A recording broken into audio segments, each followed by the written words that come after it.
இன்னைக்கு மேட்ச்ல நடந்த 5 முக்கியமான விஷயங்களை பத்தி தான் பார்க்க போறோம். ஃபர்ஸ்ட், முகமது சிராஜ் ஐபிஎல்ல 100 விக்கெட் அப்படின்ற ஒரு சாதனையை படைச்சிருக்கார். ஐபிஎல்ல 100 விக்கெட்ன்றது பெரிய விஷயம், அதை ஒரு பக்கம் எடுத்திருக்கார்.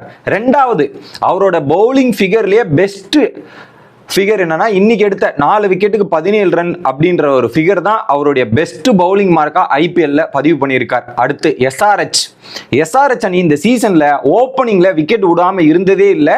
அவங்க தொடர்ந்து விக்கெட்டை லாஸ் பண்ணிட்டே இருக்காங்க. மினிமம் 50+ ரன் பார்ட்னர்ஷிப் இருந்திருக்கும் எட் மற்றும் அபிஷேக் சர்மா. ஆனா இந்த சீசன்ல அது தொடர மாட்டுது அப்படின்ற ஒரு ரெக்கார்டும் அமைஞ்சிருக்கு.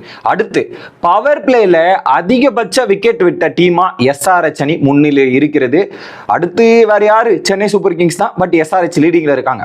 அடுத்து 2014க்கு அப்புறம் எஸ்ஆர்எச் வந்து பவர் பிளேல லோவஸ்ட் ஸ்கோர் அடிச்சதில்லை. ஆனா இன்னைக்கு அடிச்சிருக்காங்க செகண்ட் லோவஸ்ட் ஸ்கோர் 45க்கு 2 அப்படின்றது தான் மக்களே.